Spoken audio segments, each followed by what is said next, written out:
प्रश्नावली 3A का प्रश्न नंबर 24। प्रश्न आपके सामने है, इसको पढ़ लेंगे। अब इसका हल हम समझा रहे हैं। ये इसके पहले हम बता चुके हैं, 3-4 सवाल बता चुके हैं कि समीकरण 1 से पहला सारणी, समीकरण 2 से दूसरा और समीकरण 3 से तीसरा सारणी कैसे बनाएंगे हम बता चुके हैं। फिर भी हम समझाने का प्रयास कर रहे हैं। जो लोग नहीं जानते होंगे वो फिर जान लें दोबारा।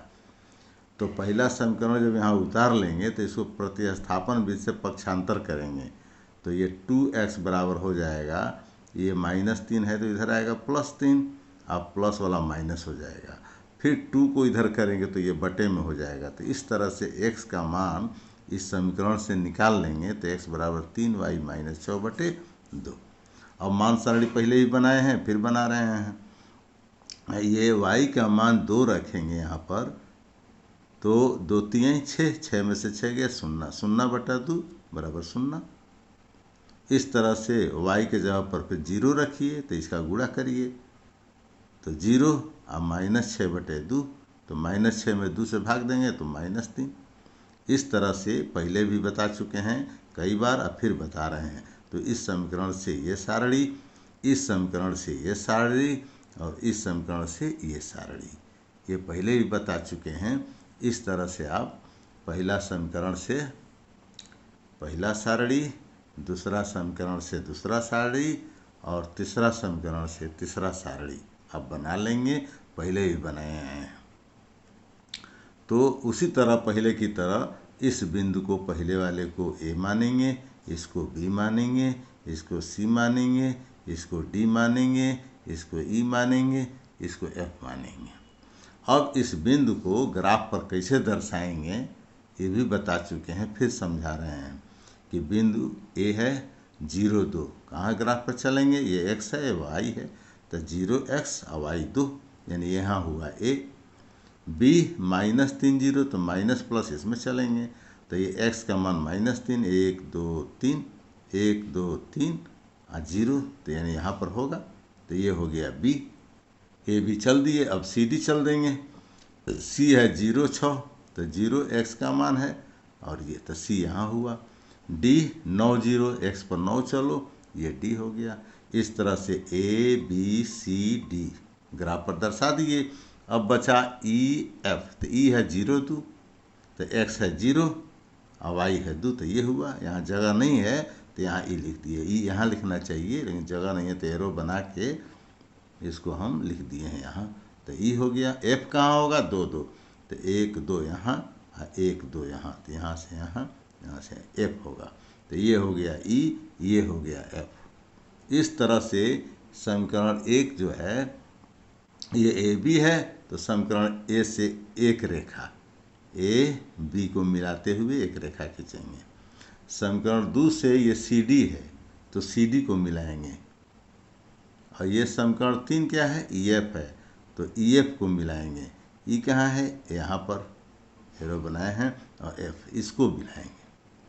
तो समीकरण 1 से एक रेखा, समीकरण 2 से 2, समीकरण 3, तीनों रेखाएं काटे हैं तो आपस में ये प्रथम कटान, ये द्वितीय कटान, ये तृतीय कटान, ये एक त्रिभुज बन गया। यही त्रिभुज प्रश्न में बनाना है। आलेख कीजिए और इस प्रकार बने त्रिभुज के शीर्ष ज्ञात कीजिए। तो त्रिभुज के शीर्ष, शीर्ष मतलब ये हुआ P, ये हुआ Q, ये हुआ R। तो शीर्ष P ज्ञात कीजिए। P कहाँ स्थित है इसको देखना पड़ेगा। यहाँ से 1 2 3 4, ये 4 है और ये 1 2 नहीं, ये 3 है, ऐसे चलेंगे 1 2 3, तो x पर 3 चले तो x पर 3 और y पर 1 2 3 4 के सामने है, y पर 4 के सामने है इसलिए y 4 और x पर 3 के सामने इसलिए x पर 3। तब P का शीर्ष हो गया 3 4। अब Q देखिए कहाँ स्थित है, तो ये x पर 0 है और y पर 2, तो ये 0 2 हो गया। R देखिए कहाँ स्थित है, तो R यहाँ से यहाँ और यहाँ, तो 1 1 2 3 4 5 6, x पर 6 और y पर 1 2 इसके सामने है, तो ये आपका ये हुआ। इस तरह पी क्यू आर ये शीर्ष हैं जिसका मान हम ज्ञात कर लिए। वही प्रश्न में पूछ रहा है कि शीर्ष बताइए। अब कह रहा है कि त्रिभुज का क्षेत्रफल बताइए। तो त्रिभुज ये है पी क्यू आर। इस तरह इस ग्राफ से पी क्यू आर प्राप्त हो गया। अब पी से क्यू आर पर लंब डालेंगे। पी से ये क्यू आर है, इस पर लंब डालेंगे, इसका नाम पी एम हो गया। तो इस तरह से लंब डाल दिए। इस प्रकार त्रिभुज पी क्यू आर के शीर्ष पी का मान ये, क्यू का मान ये, आर का मान ये आंसर शीर्ष हुआ। अब उसके बाद कह रहा है कि त्रिभुज का क्षेत्रफल भी ज्ञात कीजिए। तो हम जानते हैं कि त्रिभुज का क्षेत्रफल बराबर 1/2 आधार गुणे लंब। तो ये आधार हो गया क्यू आर और ये लंब हो गया, इसलिए 1/2 गुणे आधार गुणे लंब अब बटा 2, यानी 1/2 गुणे आधार गुणे लंब। आधार यहाँ से यहाँ मान होगा इसका 6 और लंब का मान होगा 2। ये आप 9th में पढ़ चुके हैं। इस तरह से 2 से 2 कट गया, 6 बचा। तो 2 से 2 ये त्रिभुज का क्षेत्रफल 1/2 आधार गुणे लंब। तो ये आधार हुआ, ये लंब हुआ। तो आधार का मान 6, लंब का मान 2। इस तरह 2 से 2 कट गया, 6 बचा, 6 वर्ग मात्रक। तो त्रिभुज का क्षेत्रफल कितना हो गया?